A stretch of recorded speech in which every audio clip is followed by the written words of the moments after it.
और आज की वेल्थ क्रिएशन पिक ऐसी है जिसके नाम के बाद किसी को कोई शक शुबा सवाल की गुंजाइश ही नहीं रहती। HDFC bank. अरे अब आप कहेंगे कि ये तो इतने सालों से, इतने दशकों से वेल्थ बनाते आया है, नॉन स्टॉक है, अब क्या, अब इसमें नया क्या? तो इसमें बहुत कुछ नया है। राइट। अब भी यहाँ पर बड़ी वेल्थ बनने के मौके बनेंगे और शायद जितना लोग सोचते हैं उससे जल्दी बनेंगे।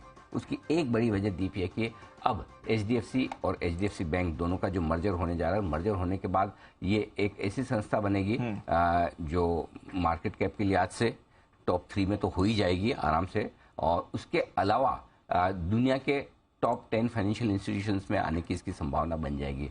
इसके चलते MSCI इंडेक्स में इसके शामिल होने की संभावनाएं बनेगी, जो अभी नहीं है, क्योंकि एक इनकी जो विदेशी निवेशकों की शेयर होल्डिंग 75% पर रहती है, उसमें जगह आपके लिए बनेगी, और उस लिहाज से MSCI इंडेक्स में शामिल होने के बाद आराम से $3-4 बिलियन के आसपास की खरीदारी आने की संभावना उस स्टॉक में बनेगी। तो बड़ी खरीदारी आएगी और ये FIs का पसंदीदा शेयर था, है और आगे भी रहेगा। मर्जर को लेकर जो कुछ भी अनिश्चितताएं तो मैं नहीं कहूंगा, लेकिन जो कुछ भी प्रोसेस और फॉर्मेलिटी थी वो पूरी की पूरी हो चुकी है। लगभग एक एक करके आपको सारी अप्रूवल्स मिल रही है। अब बहुत जल्दी आप HDFC और HDFC बैंक दोनों को एक एंटिटी के तौर पर देखेंगे। इसके अलावा बढ़ती हुई ब्याज दरें आमतौर पर बड़े बैंक्स के लिए अच्छी होती है, क्योंकि बढ़ती हुई ब्याज दरों के वक्त लोग बैंक डिपॉजिट्स करना कम पसंद करते हैं। लोग ज़्यादा ये पसंद करते हैं कि अपने पैसे को डेट फंड में लगाएं, कोई फिक्स इनकम वाली मैच्योरिटी में लगाएं, लेकिन बड़े बैंक्स का असर बढ़ती हुई ब्याज दरों में सबसे कम होता है, और डिपॉजिट लेने के लिहाज से इनकी डिपॉजिट आती रहती है, और दूसरा लोन देने के लिहाज से भी इनको बड़ा फायदा होता है। तो सबसे बड़ा फायदा बढ़ती हुई ब्याज दरों का इन बैंक्स को मिलता है। एसेट क्वालिटी को लेकर अगर आप देखेंगे तो एसेट क्वालिटी को लेकर अनिश्चितताएं सारी खत्म हो चुकी। एसेट क्वालिटी को लेकर कभी कोई अनिश्चितता थी ही नहीं। One of the best bank है उस लिहाज से।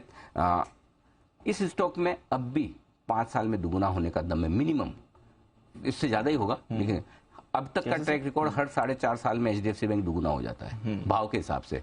और जिस तरह की इंडस्ट्री जो इकोनॉमी की ग्रोथ है, और इकोनॉमी की ग्रोथ का प्रॉक्सी है, अगर आपको लगता है कि इंडिया की इकोनॉमी $5 ट्रिलियन हो जाएगी, तो फिर HDFC बैंक भी यहाँ से दुगुना तो आराम से होना है। तो 4-4.5 साल में दुगुना होने की ताकत रखता है। मैंने राउंड आउटर साइड पे 5 साल का रखा है। इसके अलावा इनके पास जो सब्सिडीज हैं या दूसरी जो ग्रुप कंपनी है जिनमें HDFC बैंक की होल्डिंग है, वहां पर भी परफॉर्मेंस बहुत शानदार आती दिख रही है। तो कंसोलिडेटेड बेसिस पर उनकी परफॉर्मेंस का भी फायदा HDFC बैंक को मिलेगा। और अच्छी बात है कि हाल ही के करेक्शन के बाद वैल्यूएशंस काफी रीजनेबल है। इनके जो हाईएस्ट पीक वैल्यूएशन चलते थे, ऐतिहासिक वैल्यूएशन जो है, उनसे 20 से 30% सस्ता HDFC बैंक आपको मिल रहा है। सो आई थिंक वैल्यूएशंस के लिहाज से भी काफी रीजनेबल है, और उस लिहाज से हमें लगता है कि यहाँ पर खरीदारी करने का मौका बनता है। 1480, 1525 ये आपके लिए बढ़िया एंट्री पॉइंट हो सकता है। जब भी इस रेंज में आपको मिले वहां पर आप खरीदारी करने के बारे में सोच सकते हैं। और ऊपर के टारगेट आपके लिए 1850, 2200 और 2500, ये 3 टारगेट रखें। दुगुना तो करना ही है, या तो इसमें दूसरा बेहतर तरीका दीप ये है कि टारगेट ही ना रखें। टारगेट नहीं रखें? हाँ। अच्छा, टारगेट रखें। हाँ। टाइम का समझ के, प्राइस का नहीं कि मैं 5 साल की FD है मेरी। आप जैसे बैंक में FD कराते हैं ना, ये 5 साल की मेरी FD वाला स्टॉक है, समझ के 5 साल बाद देखूंगा। बीच में ऐसा ठीक है, कभी कभार देखने के लिए अलग बात है, लेकिन इसको टाइम दे तो बढ़िया और बड़े स्टॉक भी आपकी वेल्थ बना सकते हैं, इसमें कोई दिक्कत नहीं। इसलिए आज हमने एक बहुत बढ़िया क्वालिटी का बैंक आपके लिए चुना है।